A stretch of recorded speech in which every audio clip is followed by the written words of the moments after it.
I begin with a quote from Vladimir Nabokov, who did a lot of translating, but he said, "What is translation? On a platter, a poet's pale and glaring head, a parrot's screech, a monkey's chatter, and profanation of the dead." That's what he thought of a translation. In human communication, words may mean very little in isolation or in themselves. In both oral and written communication, words develop meanings when the context of the situation in which they are uttered or written is clear. Neil Postman taught me that this is known as using language in the semantic environment. We are in different semantic environments at different times during the day and throughout our lives. What we mean to say depends on where we are and when it is said. In communication studies, the where is called proxemics, the science of space and distance, and the when is called chronemics, the science of time. So, we may say that meanings of language depend a lot on time and space, as we've heard already from various talks here. This has great implications for the nature of translating for the theater and for communication in general. Where you are and when you say something can wholly affect your meaning. In my book coming out this November, next month, hopefully, Acting Chekhov in Translation, 4 Plays, 100 Ways, I maintain that the nature of translation is not based on the replacement of words in one language for the words of another. Should I be more here? No, just where I was. Okay. So it's not based on a brick-by-brick replacement of one word for another, but dependent on the setting, environment, the semantic environment, and the perspective and circumstances of the utterance or written words on the page. My book is about the nature of translation, particularly that of plays, but also about how we translate what others mean every day in our speaking lives. Translator Alex Gross writes, quote, "There is ultimately no earth-shaking difference between what translators do with 2 languages and what everyone else has to do every day within a single language, since almost every act of communication we perform is to some degree also an act of translation, even intralingually in one language. And we know this in general semantics because language itself is abstract. It's only a signifier for the thing we want to say when we attempt to communicate, so we must interpret these signifiers known as words. And that interpretation is based on, accompanied by, or influenced by the context of the semantic environment of the particular communication." Linguists may refer to this contextual side of communication as paralinguistic. In communication studies, paralanguage is considered an aspect of nonverbal communication. In the theater, it may be described as subtext, what is beneath the text when we speak. In any case, the notion that words are not the only indication of meaning and may often obscure, contradict, or deny meaning is fundamental to theater practice and, I believe, to communication in general. There is no communication at all, I believe, without this paralanguage, because even when we are reading words on a page, we are supplying the so-called paralanguage in our heads. That is, the expression, intonation, tone, volume, pitch, and rate of speech, plus our own punctuation, is assumed even when we read silently. And this is how words on a page may be translated variously by different people. What we say is defined overwhelmingly by how we say it or imagine it being said if we're reading. In writing, though tone is more difficult to discern, it will be inferred, chosen, or invoked depending on syntax, punctuation, word choice, and also the perceived context of the marks on the page, the punctuation, according to the reader's personal background and history of language acquisition. We make judgments of what the meanings of language are summarily at every moment of verbal and nonverbal communication we encounter. This points up the absolute truth of Vsevolod Meyerhold's comment on theater that I'm going to tell you, but it's true of language in general. Do you know who Meyerhold was? A famous director in Russia. He was killed in jail by the KGB, I believe, as late as the 1950s. He was a student of Stanislavski, who was a famous director of Chekhov's plays, which I write about. Anyway, he had his own system of movement called biomechanics, which he developed for the theater. Anyway, he said, words in the theater are only a design on the canvas of motion. I want to repeat that. Words, let's take out the theater. Words are only a design on the canvas of motion.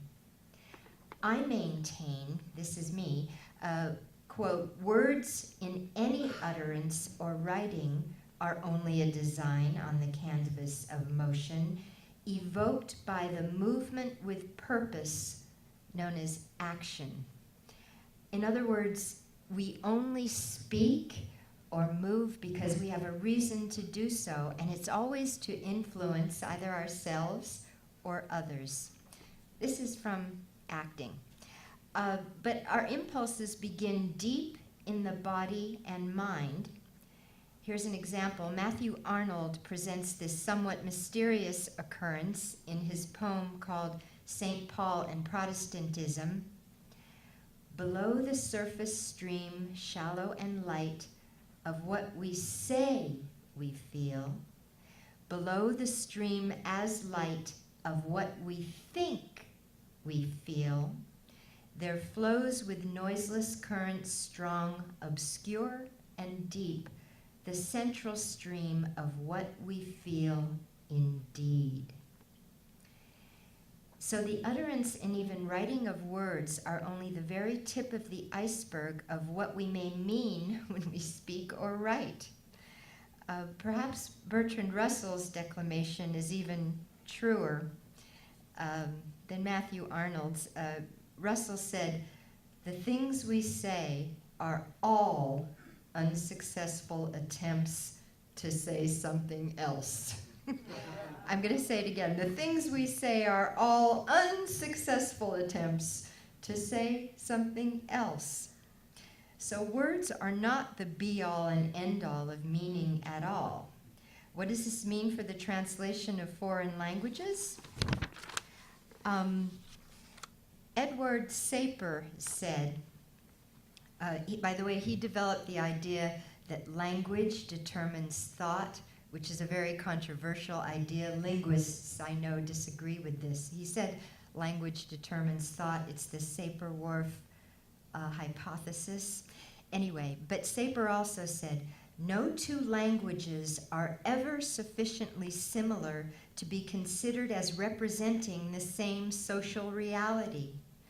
The worlds in which different societies live are distinct worlds, not merely the same worlds with different labels attached. So that means that translating has a lot to do with translating culture. As George Steiner, who wrote this wonderful book you all must read called After Babel, about language and translation and how we learn different languages. Steiner says, pain is not bread, home is not Heim, English has no exact equivalent. So different languages present different realities, and we even give our own private meanings to words intralingually. When I say I'm going home to you, maybe you speak English, but home is something, a different meaning to you than it is to me. My family's different than yours, etc.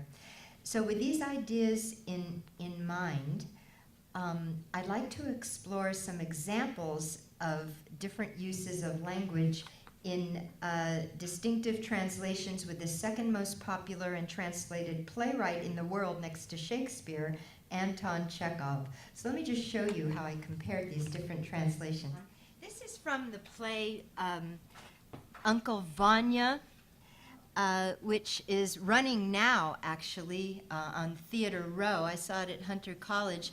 But this is from a speech where Vanya is the brother of the professor's first wife, Sonia's mother, deceased, who was an angel. Anyway, the play is a lot about territory.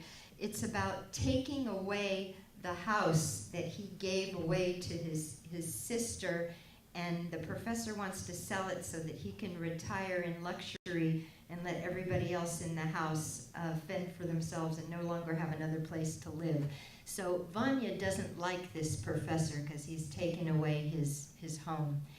And they say the professor's work, he's a professor, as I am and many of you are, is superfluous because the ailing academic chews over other people's ideas about realism, naturalism, and the rest of that rubbish, pouring one empty bottle into another. That's one translation, and Senelek, who translated it, does speak Russian.